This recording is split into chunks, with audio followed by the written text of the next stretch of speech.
The fluorescent lights in Terminal C cast harsh shadows across Gate 25C, where passengers waited in the familiar purgatory of delayed flights.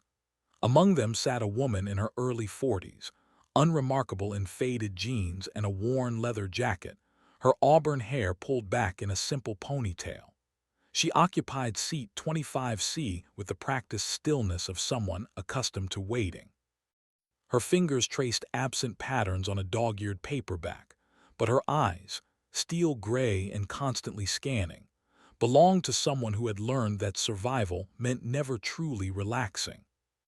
The gate agent's voice crackled through the intercom, announcing another delay for Flight 447 to Denver. Passengers groaned and shifted restlessly, but the woman in 25C remained motionless, save for the almost imperceptible tightening around her eyes. To the businessman beside her, she was just another face in the crowd. To the young mother across the aisle, she was someone who might help lift a carry-on bag. To everyone else, she was invisible, exactly as she preferred. But invisibility was about to become impossible. The first sign came as a low rumble that seemed to emanate from the earth itself, vibrating through the terminal's steel and concrete bones. Conversations faltered as passengers looked up from their devices, sensing something beyond the ordinary thunder of commercial aircraft. The woman in 25C went rigid, her book forgotten as her head tilted slightly, listening with the trained ear of someone who knew the difference between a Boeing 737 and something far more dangerous.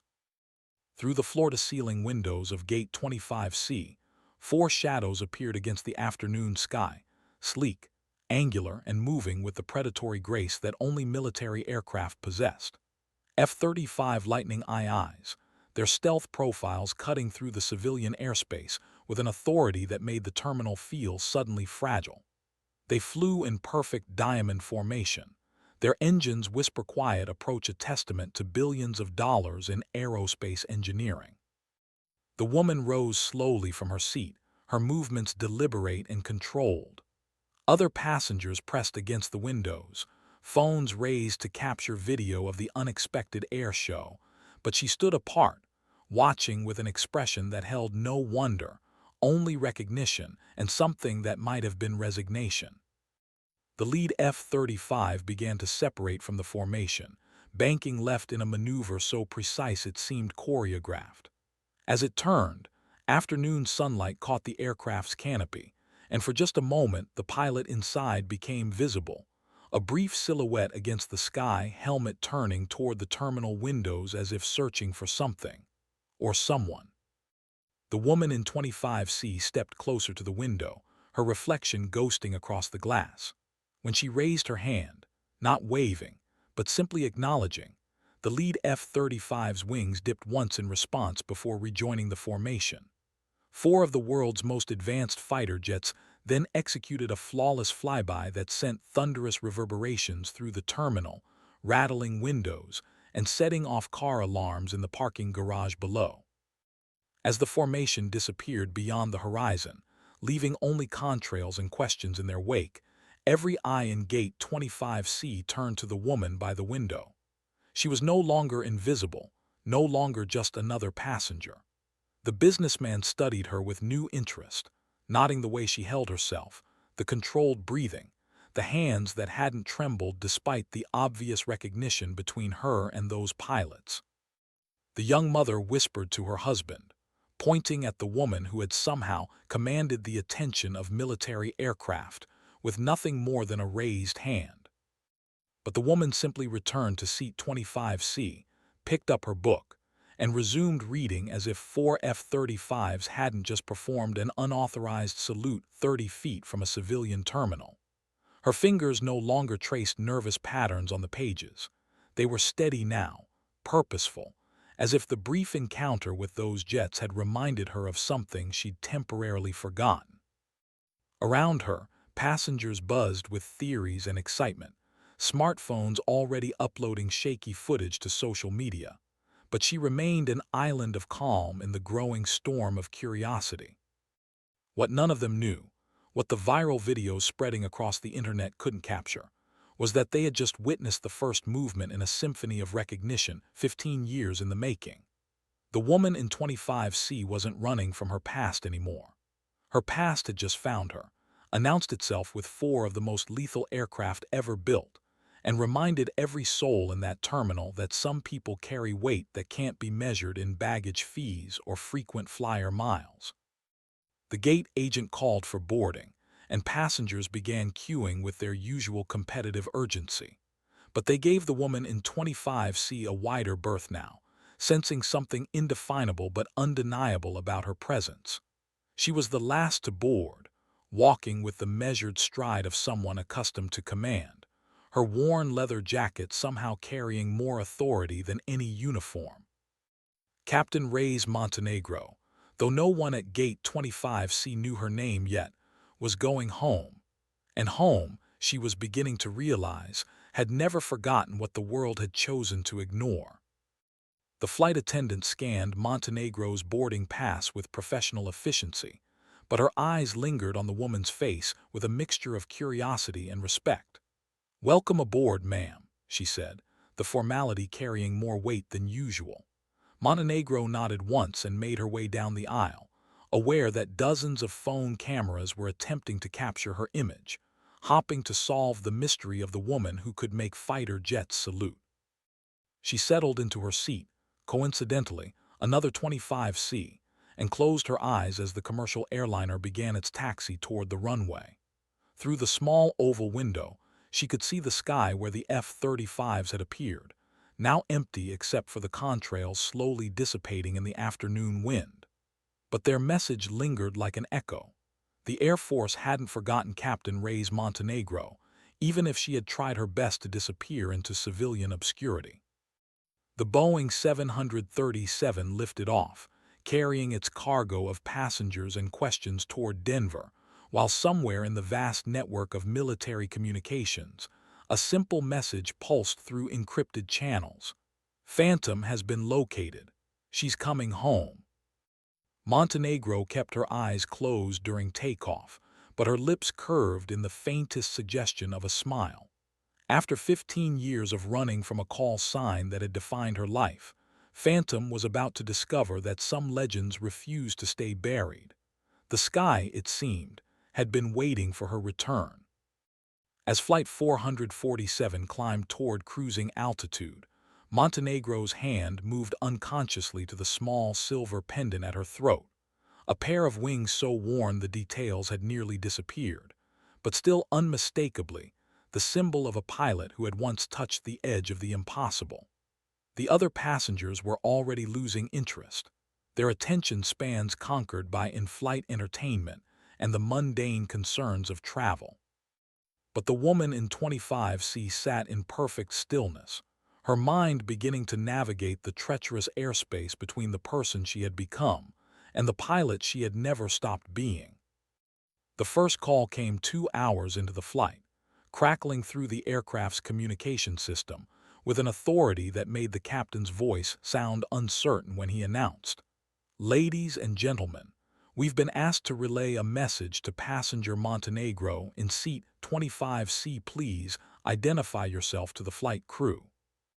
Montenegro's eyes opened slowly, meeting the curious stares of nearby passengers with the calm of someone who had expected this moment for 15 years.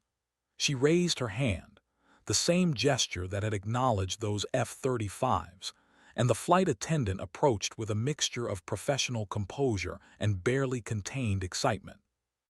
"Ma'am, I have a message for you," the attendant said, her voice lower now, more respectful. "You're to contact General Patricia Voss immediately upon landing. Priority Alpha authorization." The words hit Montenegro like a compression wave, carrying the weight of classified protocols and emergency procedures that belonged to a world she had tried to leave behind. General Voss, Iron Pat to those who served under her, wasn't someone who made social calls or issued casual invitations. If Voss was reaching out through official channels, bypassing every protocol about civilian contact, then something had gone catastrophically wrong in the world of military aviation. Montenegro accepted the message with a nod, but her fingers gripped the armrest with enough force to blanch her knuckles. The businessman beside her pretended to read his magazine while stealing glances at the woman who was apparently important enough to redirect military communications through commercial aviation. The young mother across the aisle watched with wide eyes, finally understanding that the F-35 flyby hadn't been coincidence. It had been a summoning. "Phantom," Montenegro whispered under her breath, the call sign feeling strange on her lips after years of civilian silence. Around her, the aircraft continued its westward journey, carrying 180 passengers and one reluctant legend toward whatever crisis awaited in the Colorado mountains. Through the window, afternoon clouds painted the sky in shades of amber and gold, but Montenegro saw only the ghost of 4 F-35s and the inevitability of a past that refused to stay buried. The message from General Voss meant one thing. Somewhere in the vast apparatus of American air power, something had happened that required skills so specific, so rare, that the military was willing to reach into civilian life and pull back a pilot who had officially ceased to exist 15 years ago. Montenegro closed her eyes again and prepared to remember what it meant to be Phantom, the pilot who had once been considered the Air Force's most dangerous secret.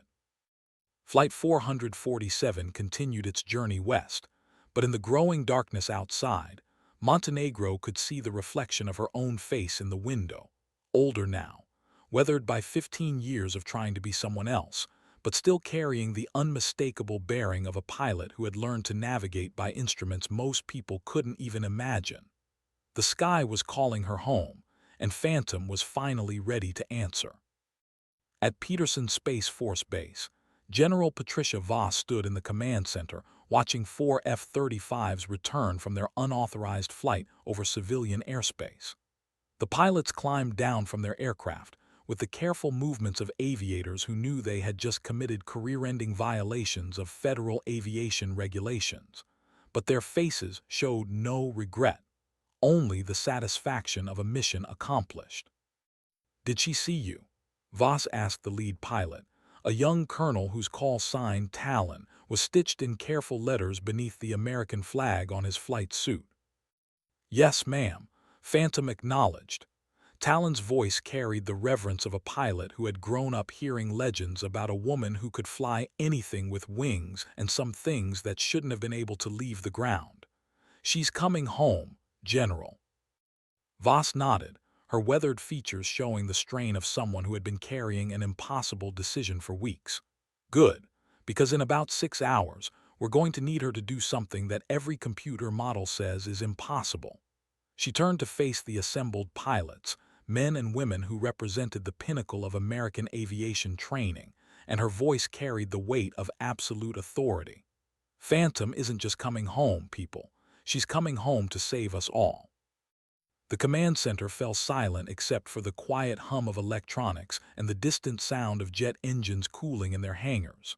Outside, the Colorado sky darkened toward evening, but in the glow of radar screens and tactical displays, 4 words pulsed like a heartbeat through encrypted communications.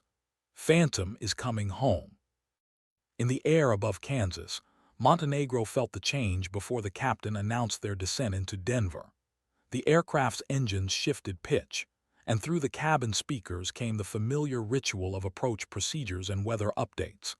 But beneath the routine announcements, Montenegro sensed something else, a tension in the crew's voices, a certain quality to the radio traffic that spoke of military coordination and carefully managed airspace.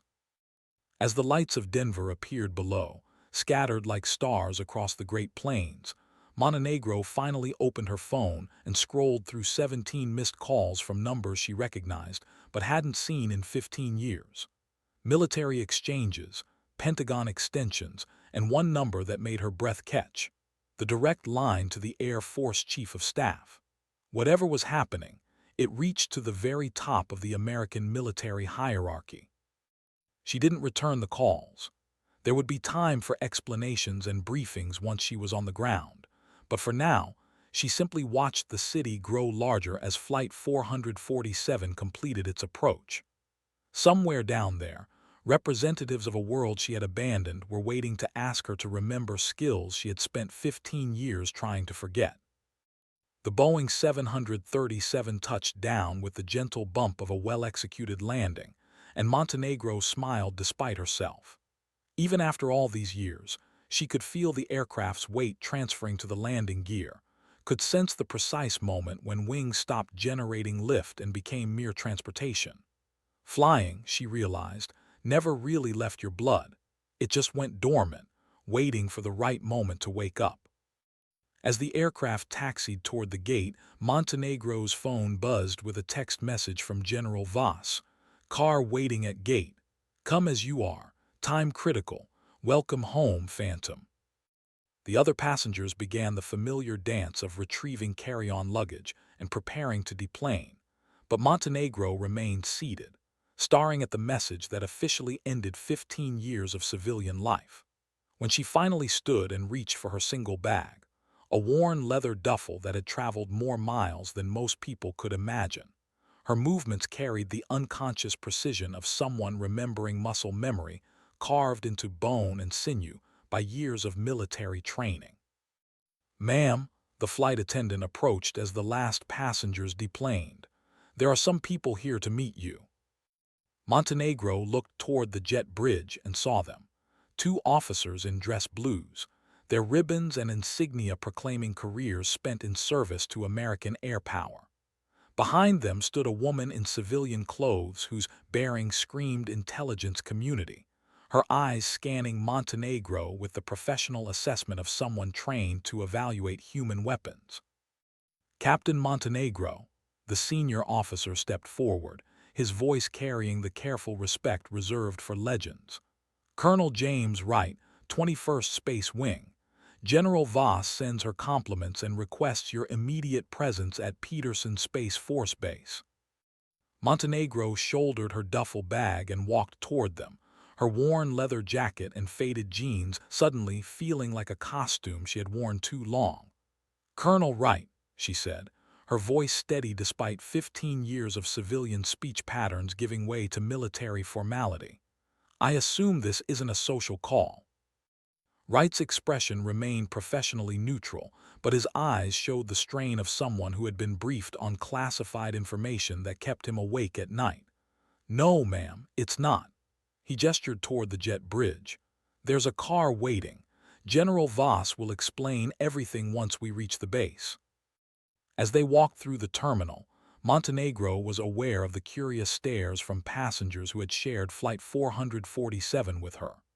To them, she was still the mystery woman from Gate 25C, but to the officers escorting her, she was something else entirely. A pilot whose classified service record contained achievements that officially never happened and capabilities that most aviators considered impossible. The car waiting outside Denver International Airport was a black SUV with government plates and windows tinted dark enough to suggest serious security concerns. Montenegro climbed into the back seat beside the intelligence officer, who introduced herself only as Agent Chen, a name so generic it was obviously false. "Captain, I need to brief you on some recent developments," Chen said as the SUV pulled into traffic, heading south toward Colorado Springs. 3 days ago, we detected an anomalous radar signature over the Bering Sea, something that shouldn't exist, moving at speeds that violate known physics. Montenegro listened without comment, her mind automatically cataloging the information with the trained efficiency of someone who had once specialized in the impossible. Outside the SUV's windows, the Colorado landscape rolled by in gathering darkness, but her attention remained focused on Chen's carefully modulated voice.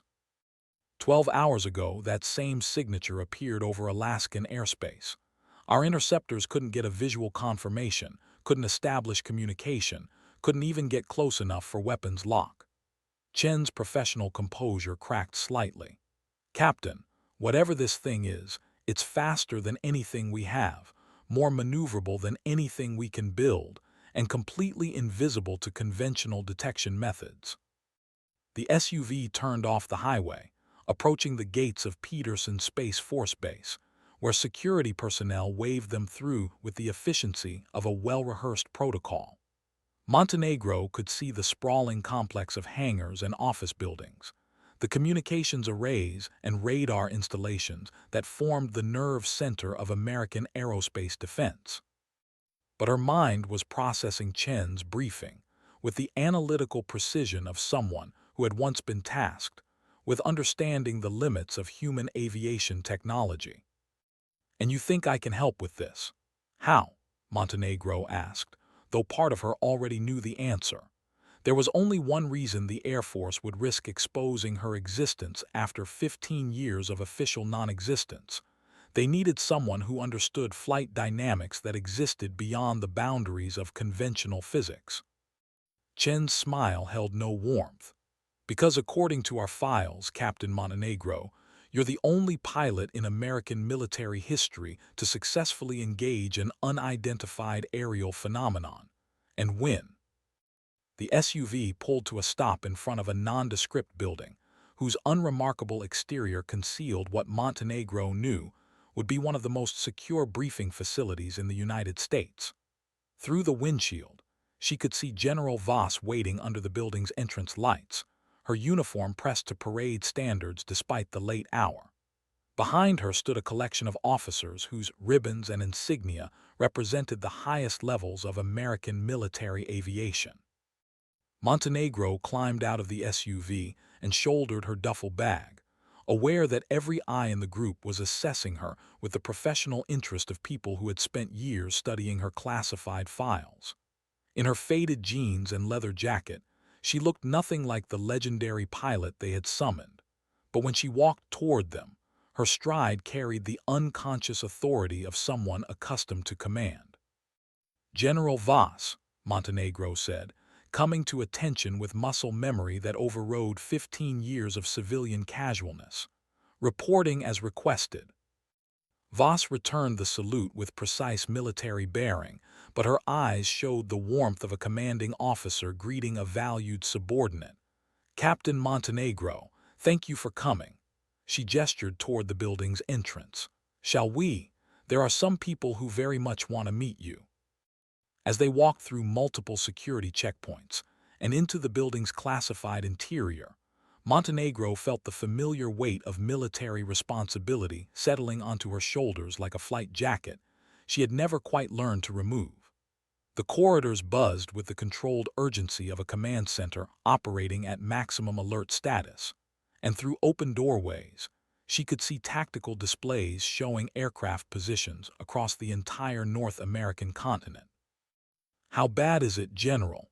Montenegro asked as they approached a secure briefing room. Voss paused with her hand on the door handle.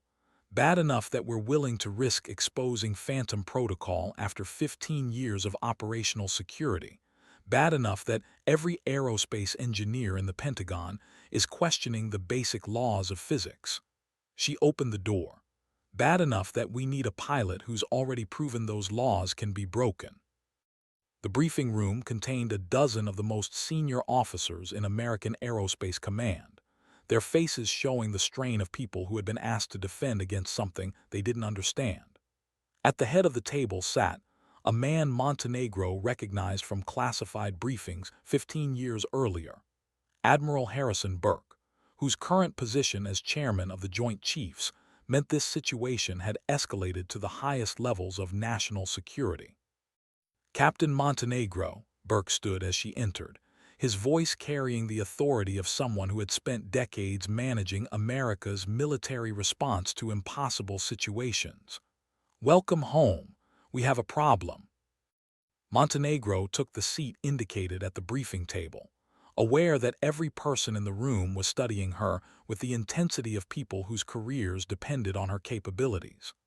On the wall-mounted screens, radar tracks showed the anomalous signature Chen had described, a target that moved with impossible speed and agility, appearing and disappearing from detection systems like a ghost haunting the edges of American airspace. "Ladies and gentlemen," Burke continued, his gaze fixed on Montenegro, Meet the pilot who, 15 years ago, successfully engaged and neutralized an unidentified aerial phenomenon over the Arctic Ocean. An engagement that, until 3 days ago, we believed was unique in human history. The room fell silent except for the quiet hum of electronics and the distant sound of aircraft operations outside. Montenegro studied the radar displays with the trained eye of someone who had learned to read the sky like a three-dimensional map, her mind automatically analyzing flight patterns and energy signatures that defied conventional understanding.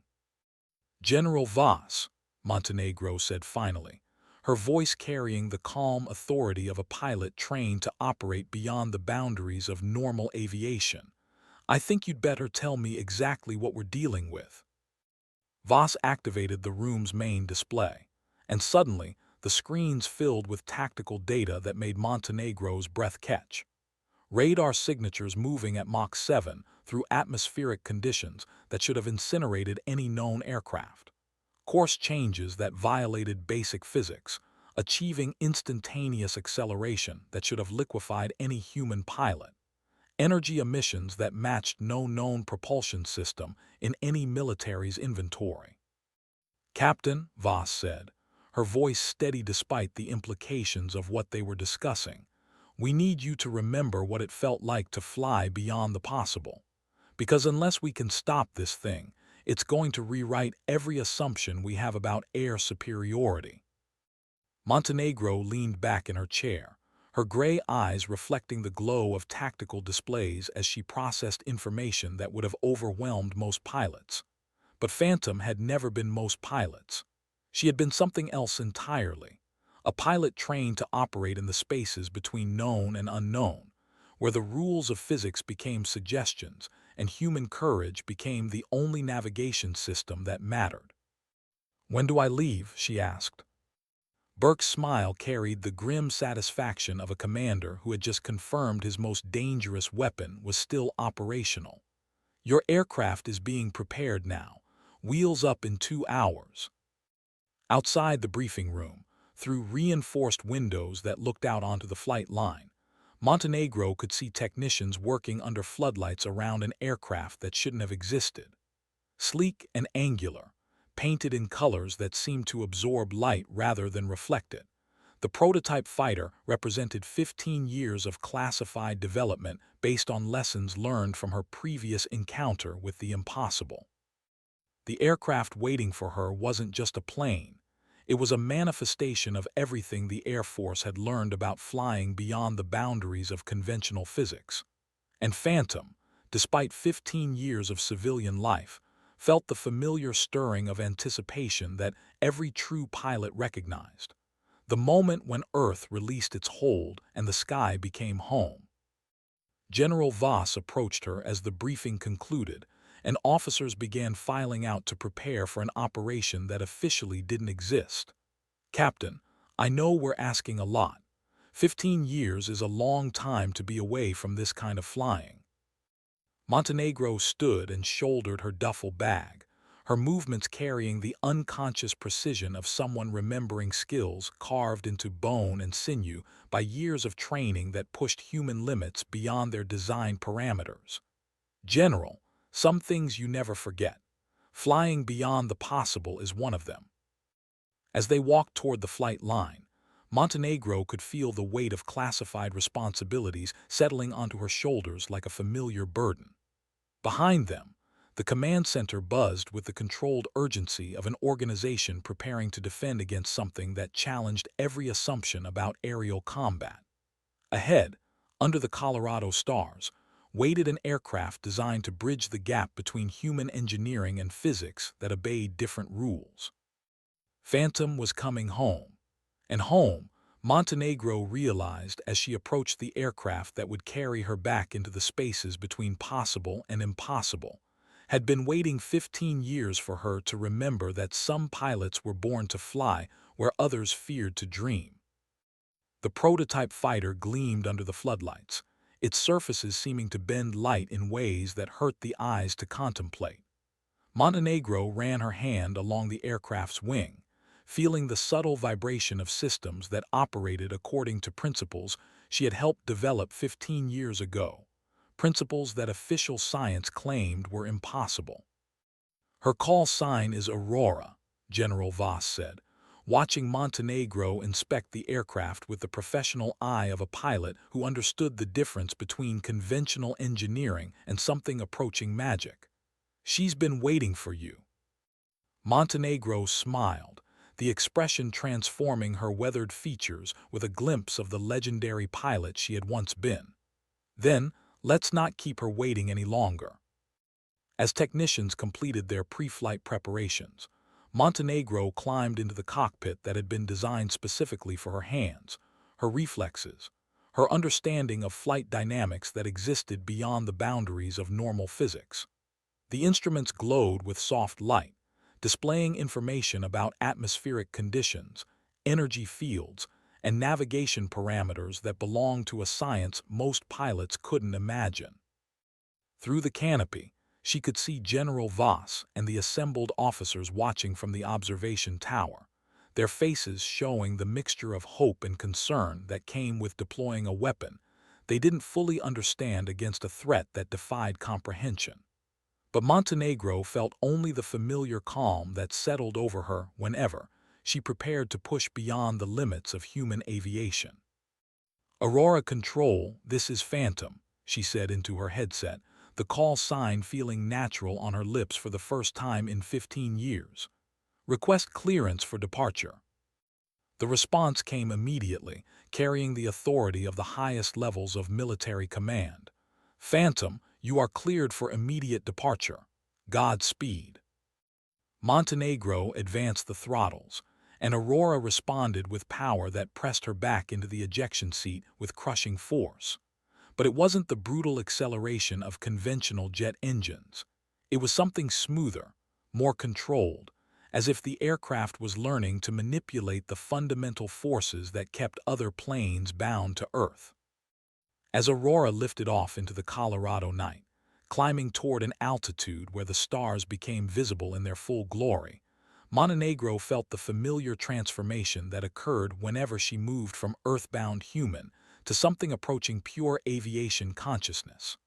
The ground fell away, replaced by the three-dimensional freedom that only pilots truly understood. "Aurora Control, Phantom is airborne and proceeding to intercept coordinates," she reported, her voice carrying the calm professionalism of someone who had learned to navigate by instruments that measured the impossible. "Time to contact, 37 minutes." Through her headset, she could hear General Voss's voice. "Remember, Captain, this isn't about winning. This is about understanding. We need to know what we're dealing with." Montenegro banked Aurora toward the northwest, following a course that would take her over the Canadian Rockies and into Alaskan airspace, where something that shouldn't exist was waiting for a confrontation that would determine whether human aviation could defend against technologies that operated according to different rules. Behind her, Colorado disappeared into darkness, but ahead, Aurora Borealis painted the northern sky in sheets of green and gold that reminded her why some pilots chose to fly where others feared to venture. "Understood, Control," Montenegro replied, her hands moving across Aurora's controls with the muscle memory of someone who had been born to push the boundaries of human flight. "Phantom is proceeding to contact." As Aurora accelerated beyond the speed of sound, leaving a contrail that would puzzle radar operators for hours, Montenegro felt the familiar sensation of flying beyond the possible, that moment when physics became negotiable, and the sky opened into dimensions that existed beyond normal human perception. Ahead, somewhere in the vast emptiness of Arctic airspace, waited an encounter that would test everything she had learned about aviation that transcended the merely technological. Phantom was flying again, and for the first time in 15 years, Montenegro felt completely alive. The northern lights grew brighter as Aurora climbed toward the edge of space, her engines transitioning from conventional turbofan operation to something that drew power from the Aurora Borealis itself. technology that existed at the intersection of aerospace engineering and phenomena that official science refused to acknowledge. Montenegro watched her instruments adjust to energy fields that conventional aircraft couldn't detect, let alone utilize. Aurora control, Phantom passing through 30,000 feet, energy absorption nominal, all systems showing green. Her voice remained professionally calm, but inside, Montenegro felt the familiar exhilaration that came with flying an aircraft that operated according to principles she had helped discover during her first encounter with the impossible 15 years ago. Through her headset, she could hear the controlled tension in General Voss's response. Copy, Phantom. Be advised, target has been stationary over Anchorage for the past 40 minutes. Whatever it's doing up there, it's not trying to hide anymore. Montenegro acknowledged and continued her northward flight, Aurora's systems automatically adjusting to the changing electromagnetic conditions as they approached the target area. Through the canopy, the aurora borealis had intensified into sheets of brilliant green light that seemed to pulse in rhythm with Aurora's engines, as if the aircraft and the natural phenomenon were somehow synchronized. Control, I'm picking up energy emissions that match the target's signature, Montenegro reported, her instruments showing readings that would have been impossible on conventional aircraft. Distance approximately 200 miles and closing. Whatever this thing is, it's drawing power from the same source we are. The implications sent a chill through the command center back in Colorado, where General Voss and her team watched tactical displays that showed two impossible aircraft approaching each other over some of the most desolate airspace on Earth. If the unknown target was using similar technology to Aurora, then the situation had just escalated beyond anything they had prepared for. Phantom, you are authorized to approach to visual contact distance. Do not, repeat do not, engage unless directly threatened, Voss ordered, her voice carrying the weight of a decision that could determine the future of human aerospace supremacy. Montenegro acknowledged and began her final approach to the intercept coordinates, Aurora responding to her control inputs with the fluid grace of an aircraft that had been designed to fly where conventional physics became unreliable. Through her headset, she could hear the quiet chatter of air traffic controllers scrambling to clear civilian aircraft from the area, creating a sterile zone around what was about to become the most important air-to-air encounter in human history. At 100 miles, Montenegro's instruments detected the target visually, though what she saw challenged every assumption about aircraft design she had developed over 25 years of military aviation. The object hovering over Anchorage wasn't a conventional aircraft at all. It was a geometric impossibility, surfaces that reflected light from angles that shouldn't exist, propulsion systems that generated no visible exhaust or energy signature beyond the electromagnetic field that surrounded it like a second skin. Control, I have visual contact with the target, Montenegro reported, her voice steady despite the implications of what she was observing. This isn't like anything in our files. It's beautiful. And it was. Despite the potential threat it represented, despite the impossibility of its existence, the craft hovering in the Arctic sky possessed an aesthetic perfection that transcended mere engineering. It was art rendered in materials that bent light and space, technology that had achieved a harmony between function and form that human aerospace engineering was still struggling to understand. As Aurora closed to within 10 miles, Montenegro felt her aircraft's systems beginning to resonate with the unknown craft's energy field. Instruments displaying readings that suggested the two vehicles were somehow communicating on a level that bypassed conventional radio communications. Through her canopy, the northern lights intensified until the entire sky seemed to pulse with green fire, and Montenegro realized she was witnessing something that existed at the intersection of technology and natural phenomena. Phantom, came General Voss's voice through her headset, tense with the awareness that they were approaching a moment that could redefine human understanding of aviation. What's your assessment? Montenegro studied the craft ahead of her, nodding the way it held position with impossible stability, the manner in which its surfaces seemed to shift and flow like liquid metal, the complete absence of any conventional control surfaces or propulsion systems. When she spoke, her voice carried the quiet authority of a pilot who had learned to navigate by instruments that measured the impossible. "Control, I don't think this is a threat," she said, her words sending shockwaves through the command center 1,500 miles to the south. "I think it's an invitation." The unknown craft began to move, not with the brutal acceleration of jet engines, but with the fluid grace of something that had learned to manipulate the fundamental forces that governed motion through space. Montenegro followed, Aurora's systems automatically matching the craft's impossible maneuvers, both aircraft dancing through the Arctic sky in a display of aerospace capability that redefined the boundaries of human flight.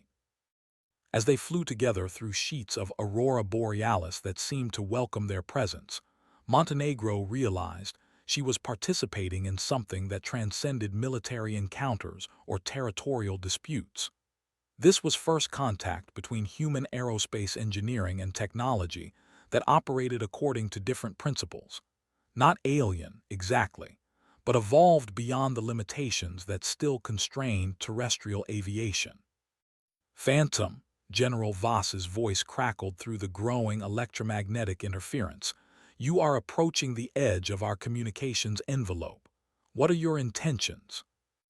Montenegro watched the craft ahead of her execute a maneuver that would have liquefied any human pilot, its surfaces rippling with energy patterns that matched the aurora dancing across the northern sky. When she responded, her voice carried the calm certainty of someone who had finally understood her true mission. "Control, I'm going to follow where it leads. Some doors only open once, and this is ours." Aurora and the unknown craft climbed together toward the edge of space, their combined energy signatures creating aurora patterns that would be visible from satellites and puzzle atmospheric scientists for decades to come.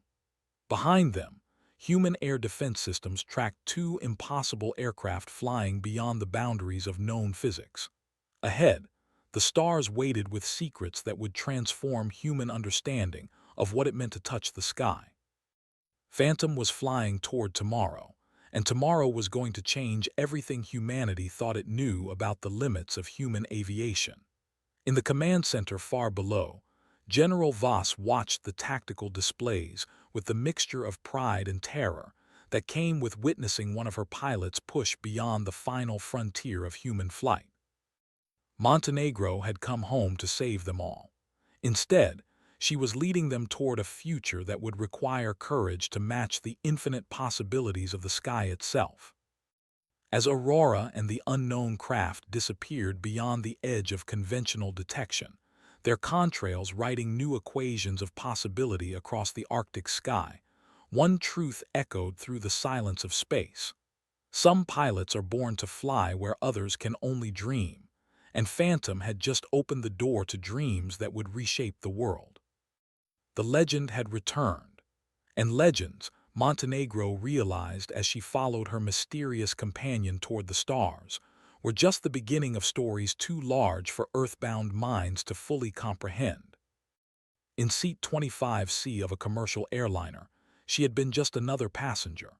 Now, climbing toward orbit in an aircraft that shouldn't exist, following a craft that redefined possibility itself, Phantom was finally flying where she belonged, at the leading edge of human courage, where the sky became an infinite canvas for dreams that refused to accept the limitations of gravity, physics, or the small imaginations of those who believed that humans were meant to remain earthbound. The stars awaited, and Phantom, after 15 years of exile from the infinite, was coming home to claim them.